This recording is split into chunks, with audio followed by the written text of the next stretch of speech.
Third day आज है myself doctor Ritika Sharma, I am MD scholar from department of Panchakarma. आज जो हम टॉपिक पढ़ेंगे that is udvartan, that is powder massage. जो भी आपके डाउट्स एंड ऑल होंगे वो आप पूछना, और most of the things I will try to clear it out with my slides. Okay, तो शुरू करें। स्लाइड्स हमें बाद में मिल जाएगा। आपको नहीं मिल रही है अभी तक स्लाइड्स कोई भी? मिल रहा।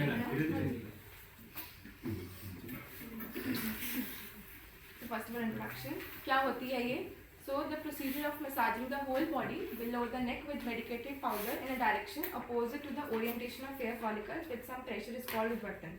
देखो, उद्वर्तन क्या होता है? इसमें हम जो मेडिकेटेड हर्ब्स होती हैं ना, like there many medicated herbs, उनको पाउडर करके उनको बॉडी पे रब करते हैं। रब करने का एक प्रॉपर वे होता है कि कैसे उसको रब करना है, कैसे उसको परफॉर्म करना है। तो इसमें हम क्या करते हैं, आप सब अपने हेयर बॉडी देखना, अपने हेयर फॉलिकल्स को ऑब्जर्व करना, उनकी डायरेक्शन नीचे होती है, सबकी डाउनवर्ड डायरेक्शन में होती है। ओके, सो हम इसमें opposite to the direction of hair follicles के अपोजिटली इसको एक्ट करते हैं। ओके, संस्कृत में वर्ड उद्वर्तन का मीनिंग होता है to move something upward, like ऊर्ध्व को कहते हैं उद्वर्तन। This could be the connection which can easily make you understand. आप लोग को हिंदी इंग्लिश दोनों कंफर्टेबल है? कुछ तो नहीं होगी तो आप बता देना। ओके, लाइक उद्वर्तन में क्या करते हैं? Process of applying powders of herbs to the skin below the neck and rubbing it in gentle strokes. देखो, इसमें बताया कि इसमें हम नेक रीजन से नीचे के एरिया को पार्ट को इन्वॉल्व करते हैं। ऐसा क्यों? ऐसा इसलिए बिकॉज जो हमारी फेस की स्किन होती है वो बहुत ज़्यादा सेंसिटिव होती है, तो स्किन के ऊपर हम कोई पाउडर नहीं रब करते। आजकल बहुत सारी फीमेल्स और मोस्टली मेन्स ऑल्सो बहुत ज़्यादा स्क्रब एंड ऑल यूज़ करते हैं फेस पे, like face packs and all, but वो कुछ मीडियम से मिक्सड होते हैं, कुछ उसमें मिक्सड होता है, उसके बाद अप्लाई करते हैं। कोई भी आप ड्राई चीज़ को ऐसे फेस पे नहीं करोगे रब, यूजली कोई नहीं करता, राइट? आपकी स्किन में एब्रेशंस हो जाते हैं, रेडनेस हो सकती है, इसलिए तो हम सिर्फ नेक के नीचे के पार्ट को इन्वॉल्व करेंगे। और इसमें बहुत ज़्यादा जेंटल स्ट्रोक्स का मतलब यहाँ पे deep as well as superficial से या प्रेशर से मतलब है कि आप उसमें बहुत ज़्यादा प्रेशर अप्लाई करते हो या बहुत थोड़ा प्रेशर अप्लाई करते हो। Okay, depending upon the situation of the patient. Directing towards the heart with the palm evenly spread on the surface of the skin. इसका मतलब है, देखो मैंने बोला कि इसको अपोजिट डायरेक्शन में करेंगे ना, तो my heart is on the up side. जब मैं नीचे से लेकर आऊंगी तो वो अप टुवर्ड्स दी हार्ट की तरफ को उसकी डायरेक्शन है, तो इसका मीनिंग वो है। It provides a frictional movement which is applied in प्रतिलोम गति। लोम मीन्स हेयर फॉलिकल्स, प्रति मीन्स अपोजिट। ओके, गति मतलब मूवमेंट। तो हमारे जो opposite to the hair follicles की मूवमेंट है उसको हम उद्वर्तन में यूज करते हैं। हम यूजली जैसे हम नॉर्मल सरफेस पे चलते हैं, आपको सरफेस पे चलने के लिए फ्रिक्शन चाहिए, फ्रिक्शनल फोर्स चाहिए। कभी भी आप एक स्लाइमी सरफेस होगा उस पर नहीं चल सकते, राइट? आप अपोजिटली चलते हो उस चीज़ के ऊपर, इसलिए यहाँ पे जो हमने मूवमेंट क्रिएट करनी है वो फ्रिक्शनल मूवमेंट क्रिएट करनी है, इसलिए अपोजिट करते हैं उसको। ओके, नेक्स्ट इज इसको जैसे आप भी दिनचर्या की आप लोगों की क्लास हुई है कि नहीं आई? दिनचर्या में भी इसको उद्वर्तन को हम यूज़ करते हैं। जैसे मैंने बताया कि बहुत सारे मेल्स एंड फीमेल्स दोनों यूज़ करते हैं स्क्रबिंग एंड ऑल को फेस पे या फेस पैक्स लगाते हैं, but it is a therapeutic procedure जो हम मोस्टली नेक रीजन से अबव के पार्ट को इन्वॉल्व नहीं करते, सिर्फ नीचे के पार्ट को इन्वॉल्व करते हैं। ओके, अब इंडिकेशंस हम किस किस में करते हैं? जैसे मैंने बताया कि इसको डेली रेजिमेंट में इन्वॉल्व करते हैं। सबसे पहले healthy individual are involve in this. किसी भी हेल्दी इंडिविजुअल को आप इसको दे सकते हो। ये बहुत अच्छा प्रोसीजर है फॉर obese पीपल जिनमें जो फैटी कंटेंट या एडिपोज टिश्यू ज़्यादा होता है बॉडी में, उनके लिए ये प्रोसीजर काफ़ी बेनिफिशियल होता है। काफ़ी रिसर्चेस भी हुई हैं कि उनको वेट रिडक्शन में भी काफ़ी हेल्पफुल रहता है ये प्रोसीजर।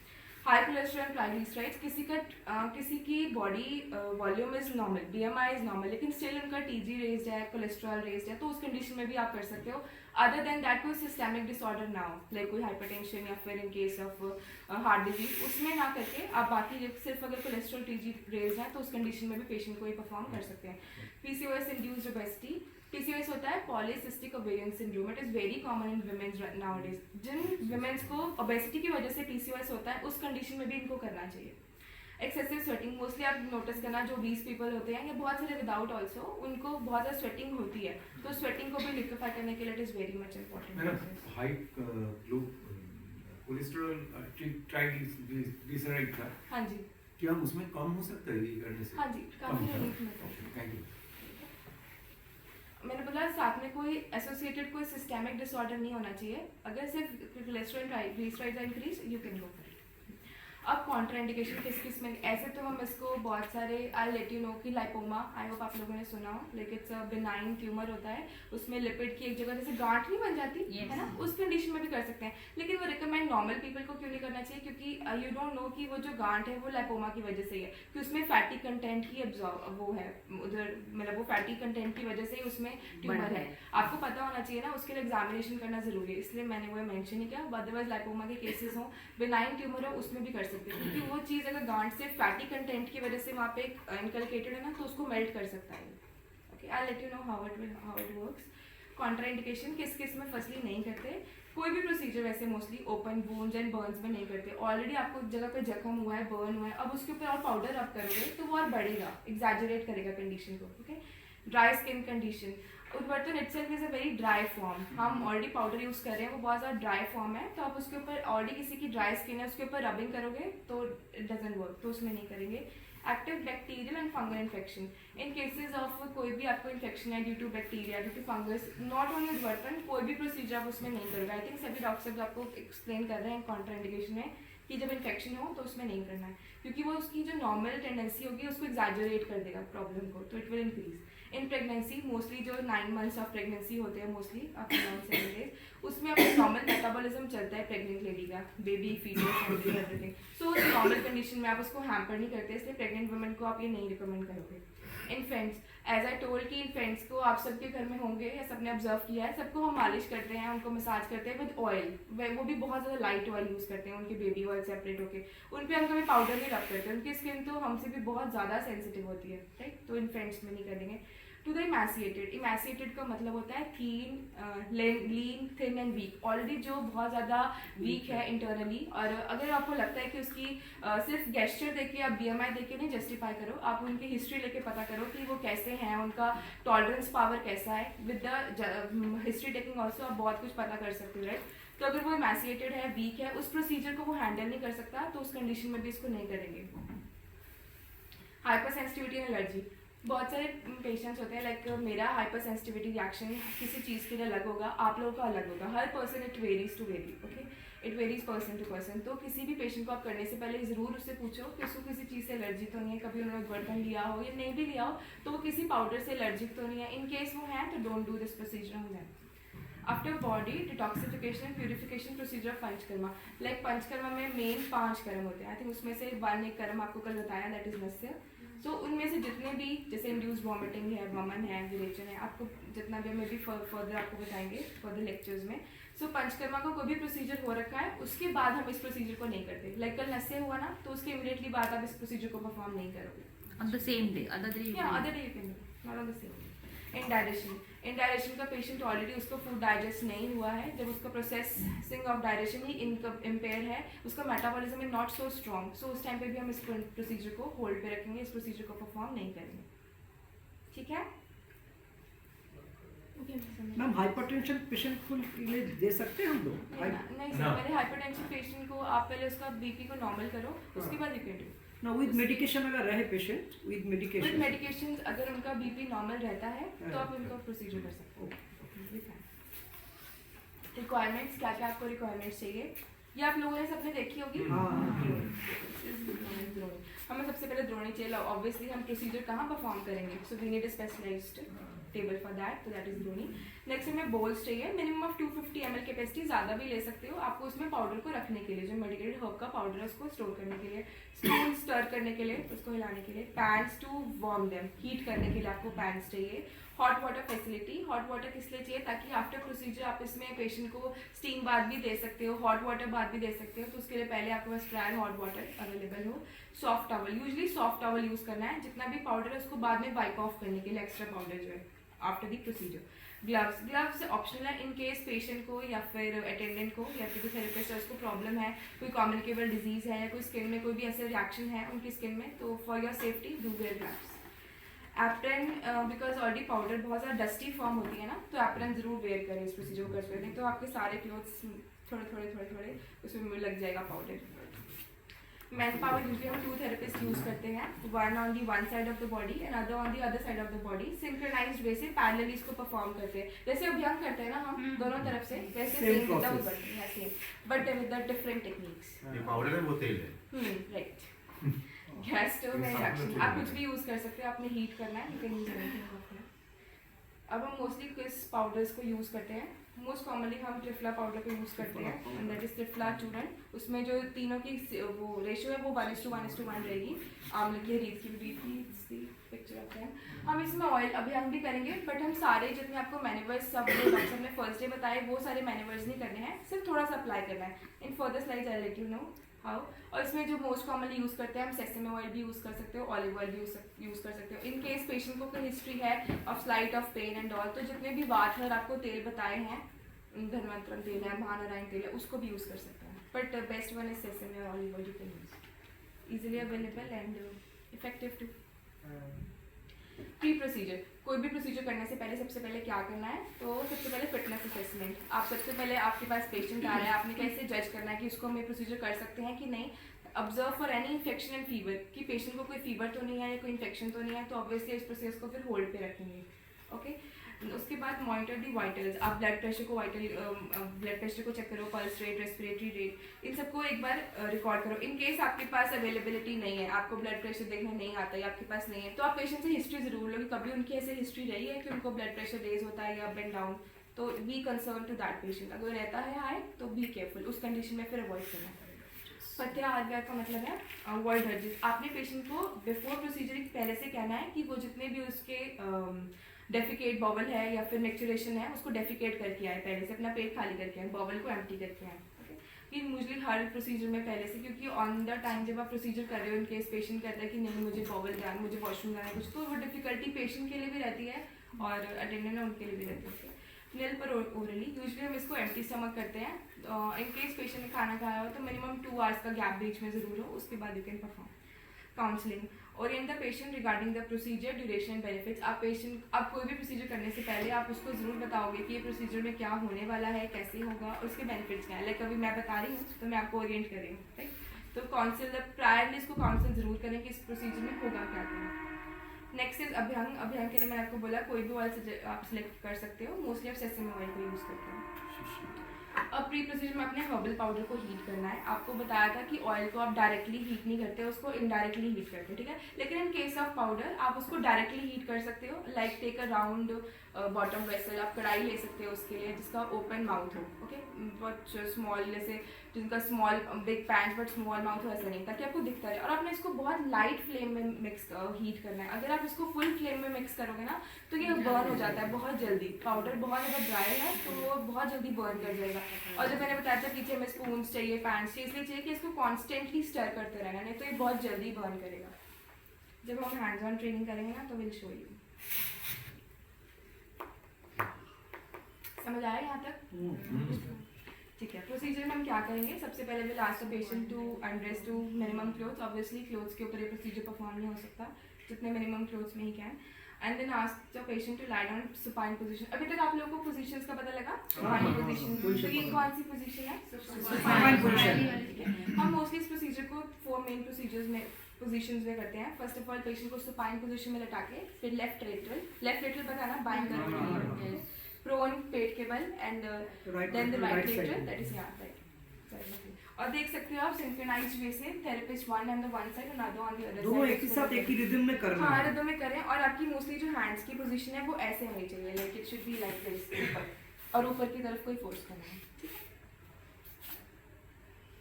जो प्रेशर है वो आपके पाम से जाना चाहिए। हैंड्स आप फिंगर्स भी अप्लाई करोगे but pressure will be given from the palm, because एक प्रेशर आप फिंगर से प्रेशर नहीं दे सकते, वो पेशेंट को हर्ट कर सकता है। आप प्रेशर पाम से दोगे बिकॉज पाम है विद गुड सरफेस एरिया ना, तो वो पेशेंट की बॉडी को हर्ट नहीं करेगा।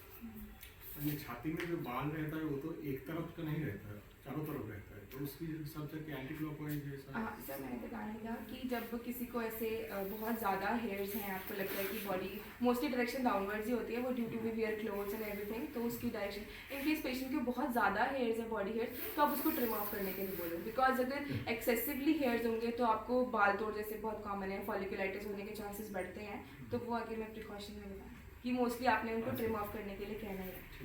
मतलब स्टेप्स में सबसे पहले क्या करेंगे, do full body massage like mild मैंने स्पेसिफिकली मेंशन किया है कि बहुत लाइट सा। ये क्यों करना है हमने, जस्ट इन केस हमने एक लुब्रिकेशन प्रोवाइड करनी है पेशेंट की बॉडी को। जैसे मैंने बताया कि powder itself is a very dry form ना, तो उस ड्राई फॉर्म को हमने कि पेशेंट की बॉडी पे वो रब करके इचिंग या फिर इरिटेशन कॉज ना करे, इसलिए हमने उसको सिर्फ लुब्रिकेशन करने के लिए हमने ऑयल को अप्लाई करना है। ओके, सारे मैन्यूवर्स करने की जरूरत नहीं है, जितने भी आपको जस्ट एप्लीकेशन के लिए 1 2 और लगता है तो 3 4 स्ट्रोक्स से, so not more than that.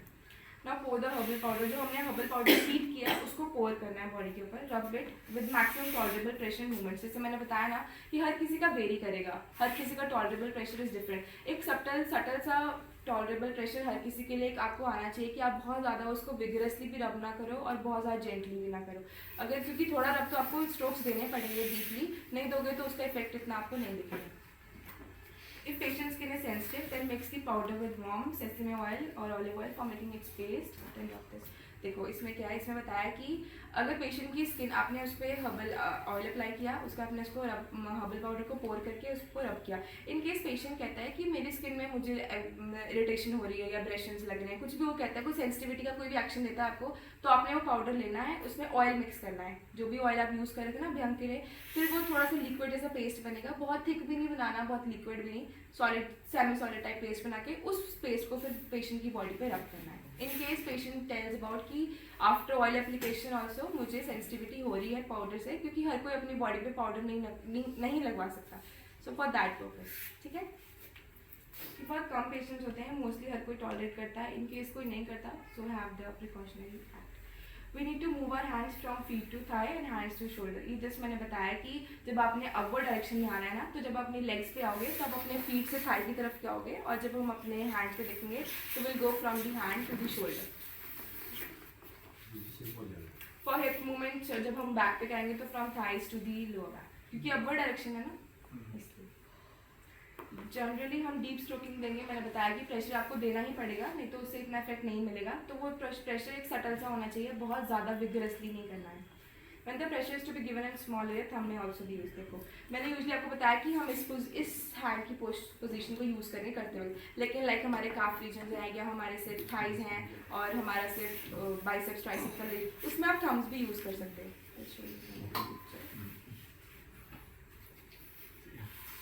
जैसे पेशेंट पहले कौन सी पोजीशन में लेटे हुए हैं, Prone position।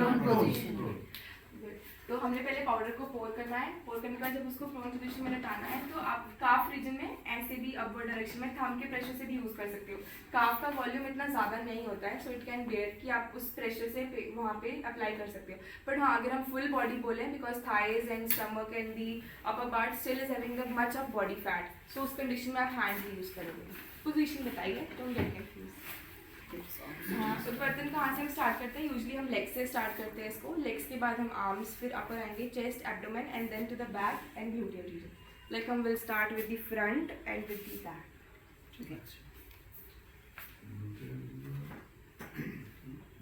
मैंने different parts of the body में कौन कौन सी पोजीशन में कौन कौन सा स्ट्रोक देना है वो एक्सप्लेन किया है। So legs and arms, like legs and arms are straight no, so इसमें हम लीनियर स्ट्रोक देते हैं, और ये कब कब पोजीशन में कर सकते हैं, तो आप खुद सोचो लेग्स एंड आर्म्स हमारे कब कब एक्सपोज होंगे, when we are in supine position, when we are in the right lateral, left lateral. अगर राइट लेटरल में एक्सपोज है पेशेंट तो उसका लेफ्ट साइड एक्सपोज रहेगा, अगर राइट लेटरल में पोजीशन है तो उसका अपोजिट साइड उसकी वो एक्सपोज रहेगी। और प्रोन पोजीशन में ऑब्वियसली जब आप प्रोन पोजीशन में लेटे हो तब भी आपके लेग्स और आर्म्स एक्सपोज हैं, तो उस कंडीशन में लीनियर स्ट्रोक देंगे। Linear means upward and straight.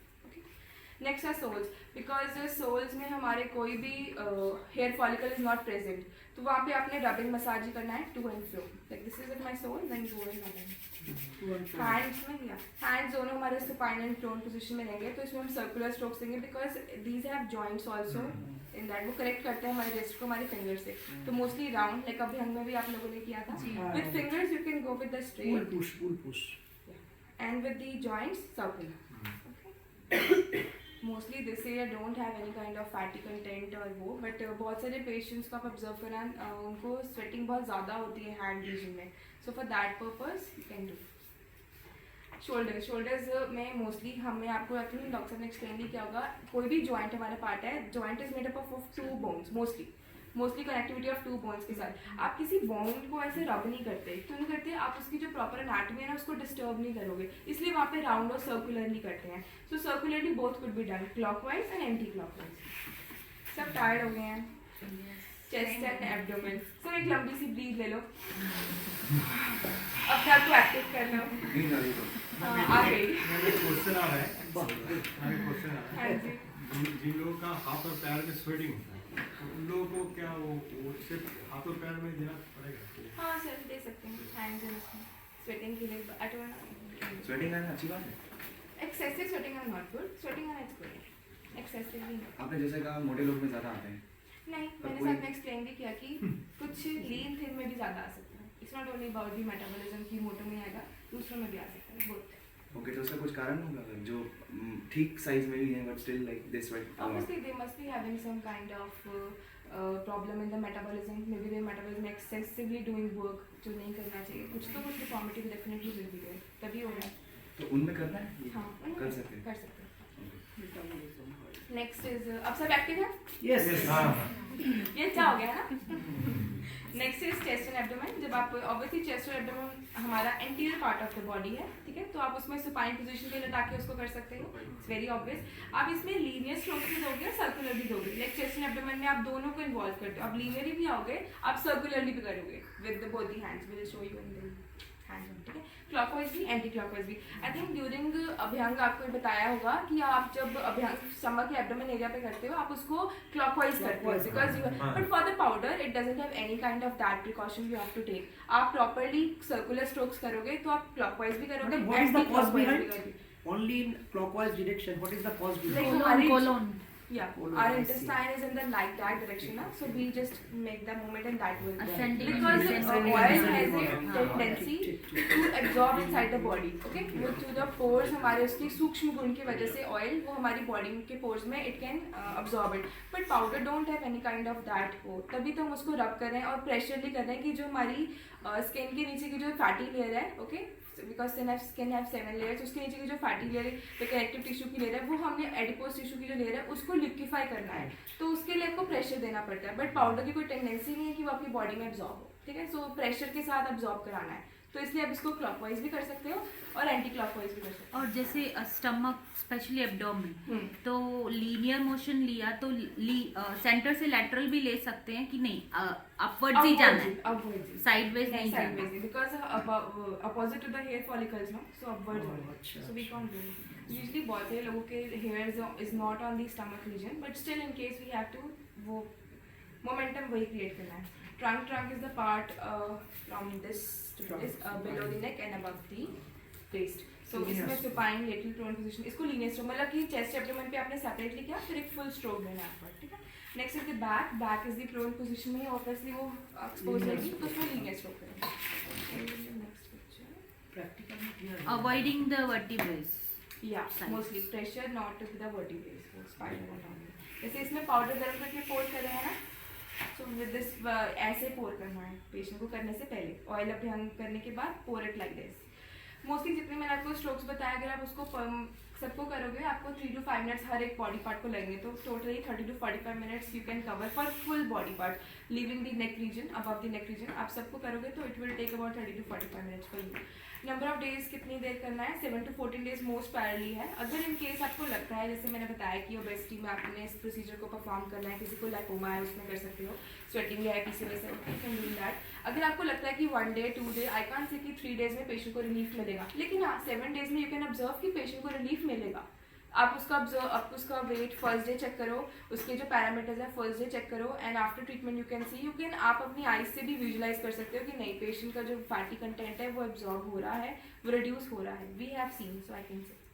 तो आप 7 से 14 डेज से उसको एक्सटेंड करो। उसका 14 डेज के बाद don't extend very much, because body की अडेप्टेबिलिटी हो जाती है। आप उसको जब 14 डेज के बाद स्टॉप करके after 1 month or 2 month you can again do the procedure, और मैक्सिमम 14 डेज के लिए। वो टोटली डिपेंड करता है nature and intensity of the disease के ऊपर। Next next is post procedure आप मोस्टली क्या करते हो, मैंने बताया था कि आपको हॉट वाटर फैसिलिटी चाहिए थी ना, मतलब रखी थी हमने, क्यों, इसलिए आफ्टर प्रोसीजर मोस्ट प्रोबेबली हम पेशेंट को 15 मिनट्स तक कहते हैं आप रेस्ट लो, बिकॉज अभी रिसेंटली उन्हें प्रोसीजर करवाया है। उसके बाद जो एक्स्ट्रा पाउडर है उसको सॉफ्ट टॉवल से वाइप ऑफ करने को कहो, and after that you can ask the patient to wear the clothes also. In case not available तो आप lukewarm water bath भी कह सकते हैं, कुछ patients comfortable नहीं होते लेने के, नहीं तो immediately after the procedure you can go for lukewarm water bath or you can give the full body steam also as your preference. अब like इसमें कौन सी position है, the synchronized way से one on the one side of the patient and other on the other side of the patient, outward direction में आप जो hands है वो ऐसे भी जा सकते हैं, वो ऐसे भी जा सकते हैं, but upward direction में लेके जाएंगे। Back usually don't have any kind of hair follicles, but hair follicles हैं भी तो बहुत छोटे होते हैं mostly in the back region, तो वहाँ पे भी upward ही है। बेनिफिट्स यूजली क्या क्या रहते हैं इसके, फर्स्ट ऑफ ऑल तो you I told you about the obesity, अब जितना भी एक्सेसिव फैट है उसको लिक्विफाई रिड्यूस करने में इट इज़ हेल्पफुल। ये प्रमोट करता है ग्लो ऑफ स्किन। आप खुद ऑब्जर्व करना, जो आज प्रोसीजर करेंगे, मोस्टली करवाएंगे तो चलो डिफरेंट है, जो करेंगे उनकी खुद की हाथ में बहुत ज़्यादा एक सॉफ्टनेस होगी। किसी चीज़ को आप रब करके देखो, किसी फ्रिक्शन क्रिएट करती है, बाद में जब when you wash it off ना, your hands will become very soft. Okay तो डेफिनेटली वहाँ का जो आपने फ्रिक्शन की ना, उससे आपका रबिंग हुई, रबिंग करने से क्या हुआ, जितनी भी वो मूवमेंट है सर्कुलेशन वो इंक्रीज हुई, इंक्रीज होने से वहाँ की जितना भी ग्लो है, और वैसे से डॉक्टर भी बता गए कि वेज़ोडाइलेशन क्रिएट की, जब आपने रब किया तो वहाँ पे हीट प्रोड्यूस हुई, हीट प्रोड्यूस होने से वहाँ पे सर्कुलेशन इंक्रीज हुई, इंक्रीज होने से वहाँ पे जितना भी लस्टर कंटेंट है हमारा वो इन्हांस होता है। इसलिए बहुत सारे females and all they go for the scrubbing and all, even though main leads to sense of lightness in the body. Obviously आप सिर्फ आपकी बॉडी से एक्सेसिव फैट को, फैटी कंटेंट को बाहर निकाल रहे हैं तो आपको एक लाइटनेस फील होगी, बस थोड़ी सी eliminates the bad body odour. जितना भी स्वेटिंग एंड ऑयल की कंडीशन रहती है, किसी की बॉडी में कुछ स्पेसिफिक वो कुछ स्मेल है, जैसे मैंने बोला कि सिर्फ ओबेसिटी में नहीं कह सकते, किसी भी पेशेंट की बॉडी से कुछ बैड बॉडी ऑर्डर है तो you can go for this procedure, उसको एलिमिनेट करेगा।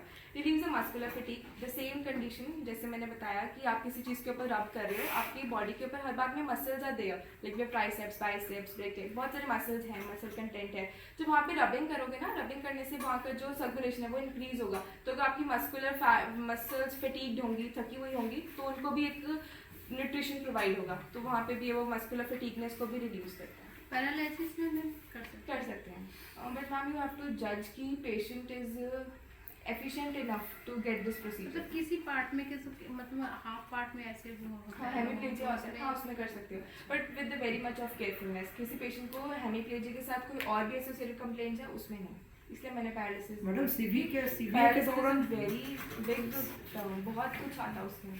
सीवीए के दौरान जो पैरालिसिस हो रहा है, hemiplegia, complete one side paralysis, in that case we can provide. Ma'am you can first of all you just see to the patient कि वो सेल्फ एफिशिएंट है इतना प्रोसीजर को लेने के लिए कि नहीं। कुछ लोग के पैरालिसिस से बहुत ज़्यादा मसल वास्टिंग हो जाती है, तो मसल वास्टिंग के अगर आपको लगता है कि उसको मस्कुलर फटीगनेस है, उसके मसल्स क्योंकि वो यूज़ नहीं करते उस पार्ट को, तो ट्रॉफी हो गई है मस्कुलर जो आपका। अगर आपको लेफ्ट साइड का है राइट साइड के कंपैरिजन में, तो राइट साइड की मसल्स देखना आप थाइस की, या लेफ्ट साइड की, तो लेफ्ट साइड की बहुत ज़्यादा वीक हो चुकी होंगी। तो इन केस आपको लगता है कि पेशेंट उस प्रोसीजर को टॉलरेट कर सकता है तो आप उद्वर्तन कराओ। हाँ, बट आई वोंट रिकमेंड कि go for 7 days 14 days, start for 3 to 4 days and then stop and associate with some other treatment, उसके बाद आप इस प्रोसीजर को कंटिन्यू कर सकते हैं। Which one will be better udvartanam या abhyangam? Both could be done sir according to the situation. In case मैंने बताया ना, आपको लगता है कि नहीं पेशेंट, जैसे कि मैं एग्जांपल देती हूँ, बहुत ज़्यादा एक लीन पेशेंट है, उसको लाइक पहले से ही कोई लीन है, पहले से कोई फिट है, ओके, उसको पहले से सीवी का अटैक है, स्ट्रोक है, कुछ भी है, उसके बाद उनको एट्रॉफी 1.5 साल हो चुका है, बहुत ज़्यादा उनको एट्रॉफिड हो चुकी है, पहले से उनकी मस्कुलर मास बहुत वीक हो चुका है, ठीक है। उस तरह कंडीशन में आप उसको लगता है कि पेशेंट इतना सेल्फ एफिशिएंट है, आप उसकी पता लगा सकते हो उसकी बात करने से, उसकी हिस्ट्री देने से कि वो इतना एफिशिएंट है, कि इतना स्ट्रॉन्ग इनफ है, वो प्रोसीजर को हैंडल करेगा, तो आप उद्वर्तन कराओ। इन केस नहीं तो गो फॉर अभियान। और on the other contrast the patient is very healthy, but उसको जस्ट अभी कुछ महीने ही हुए हैं और अभी उनको इतना ज़्यादा मस्कुलर जो सरकमफेरेंस है वो इतनी ज़्यादा डिस्ट्रॉय या डिटीरिएट नहीं हुई है, तो उस कंडीशन में आप डेफिनेटली करें, क्योंकि वो सर्कुलेशन को इंक्रीज करने का ही हमारा मेन मोटिव है, ताकि क्योंकि जो एट्रॉफी है, एट्रॉफी से हटके अगर वहाँ पे सर्कुलेशन बढ़ेगी तभी वहाँ पे पेन रिलीव होगा, तो उस कंडीशन में you can do. But just patient का वो होना, इसलिए मैंने इंडिकेशन में मेंशन नहीं किया, बिकॉज हर किसी पैरालिसिस के पेशेंट को आप रिकमेंड नहीं कर सकते. You have to take the precautions. और मैम कोई बहुत पतला है लेकिन बैड बॉडी ऑर्डर है तो उसको कर सकते हैं मैम. इन केस अगर वो एफिशिएंट है ना, प्रॉपरली एमासिएटेड, आपको लगता है कि वो अंदर से हेल्दी है, लाइक उसकी बाकी चीज़ें सब नॉर्मलाइज हैं, so you can do. Ma'am stiffness जब होगा तो कर सकते हैं. स्टिफनेस में अगर आप मोस्टली अगर बहुत ज़्यादा स्टिफनेस आप अभ्यंग करो, अभ्यंग विल बी मोर बेनिफिशियल, क्योंकि स्टिफनेस अगर जकड़ाहट है तो वहाँ पे कोई सर्कुलेशन की इन्वॉल्वमेंट नहीं, वहाँ पे ड्यू टू हैवी कोल्डनेस की वजह से स्टिफनेस है, मोस्टली विंटर्स में भी होता है, तो वहाँ पे वार्मनेस देना बेटर है, तो वहाँ पे वो अभ्यंग करें.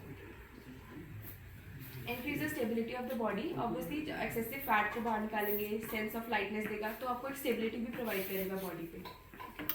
Rubbing stimulates both motor and sensory nerve endings to various part of the body. Like अगर मैं आप में से किसी को पिंच करूंगी तो आप लोग सेंसेशन करोगे हैंडल, राइट? आप लोग मुझे रिस्पॉन्ड बैक करोगे because of the nervous system in our body. Everybody, हर जगह नर्वल पल्सेस हैं, पेन है, टच सेंसेशन सबको है. जस्ट पैरालिसिस के पेशेंट को टच सेंसेशन नहीं होती, तो उस कंडीशन में इसलिए उसको अवॉइड करना है कि जहाँ पे वो फील नहीं कर सकता, वो टेम्परेचर का आपको वेरिएशन नहीं बता सकता, तो उस कंडीशन में अवॉइड करते हैं, ठीक है? तो वहाँ पे जब रबिंग करेंगे तो पूरा हमारा nervous system will be activated, so उस कंडीशन में भी it is very beneficial normal healthy individual में. Friction of herbs causes increase in local temperature due to which dilatation of blood vessel occur which provides nourishment to the tissues. जैसे मैंने बताया ना कि हम फ्रिक्शनल मूवमेंट क्रिएट कर रहे हैं, उससे क्या होगा, वहाँ का लोकल टेम्परेचर इंक्रीज होगा, जितनी भी वेसल्स हैं दे विल डायलेट. तो मेन मोटो डायलेटेशन से क्या है, वहाँ पर सर्कुलेशन बढ़ेगी, जितना भी वहाँ का सराउंडिंग टिश्यू है जहाँ जहाँ भी आप कर रहे हो वो उसकी एनहांसमेंट होगी, उसको नरिशमेंट मिलेगी, तो जितनी भी प्रॉब्लम है that will get to in a good side और वो ठीक हो जाएगी. Next are the precautions. क्या क्या प्रिकॉशंस रखने हैं मोस्टली, तो जैसे first of all before button ask the patient to empty the bladder and bowel, वो हर किसी कंडीशन में करना है, नॉट फॉर पंच करना, कोई भी पंच करना प्रोसीजर सब ने करना है. Avoid dusting of herbal powder on face, nose and eyes to prevent irritation. जैसे मैंने बताया कि हम फेस पे नहीं, हम फेस से नेक के अबव नहीं करते. क्यों? अब खुद सोचो, फेस पे रख करें तो कितनी इरिटेशन होगी, अगर नोज में करें तो नॉस्ट्रिल के अंदर जाएगा, तो it would be very irritative to everyone, सबको नहीं तो स्नीजिंग कफिंग स्टार्ट हो जाएगी. और आइज में भी नहीं तो कंजक्टिवाइटिस होने के चांसेस है, इसलिए आइज एंड ऑल में बिल्कुल भी रब नहीं करना है. सो उसके लिए प्रिकॉशन रखनी है कि जो डस्टी पाउडर है वो आइज नेक के अबव भी ना आ जाए, so be precaution for that. Aseptic measures should be taken if patient suffering from any kind of contagious disease. Contagious का मतलब होता है communicable, जो एक बंदे से दूसरे बंदे को टच करने से भी फैलता है. इन केस पेशेंट को कोई स्किन डिसऑर्डर है, like you can take example psoriasis है, कोई भी एक्जिमा है, कोई भी, तो उस पर्टिकुलर आपको लगता है कि नहीं इसको हमें प्रोसीजर करना चाहिए, लाइक ये ओबीस है, इसको जरूरत है, कि बाकी वैसे हेल्दी है बट इसको सिर्फ स्किन, उस स्किन पार्ट को छोड़ के you can cover the other parts of the body, उसमें ग्लव्स जरूर वेयर करो. जबकि मूवमेंट्स टू बी अवॉइडेड. जबकि मूवमेंट्स का मतलब है कि मैंने बोला कि हमने इस प्रोसीजर में सटल सा प्रेशर, एक टॉलरेबल प्रेशर देना है, नहीं तो प्रेशर नहीं दोगे तो अंदर का जो एडिपोज टिश्यू है वहाँ तक आप नहीं पहुँच पाओगे, क्योंकि पाउडर कहीं से एब्जॉर्ब नहीं हो रहा है बॉडी में, वो आपको खुद से करना है, ठीक है? तो जब आपने प्रेशर देना है तो प्रेशर इतना स्ट्रॉन्ग नहीं होना चाहिए कि वो जर्क्स प्रोवाइड करे पेशेंट की बॉडी को. इन केस आप प्रेशर दे रहे हो और आपको पेशेंट कंप्लेन कर रहा है कि ज़्यादा है, तो स्टॉप, अपना प्रेशर थोड़ा ऑटोमेटिकली कम करो. Communicate with the patient during the procedure with just इतना ही कि प्रेशर ज़्यादा है कि नहीं, ज़्यादा बातचीत नहीं करनी उसमें.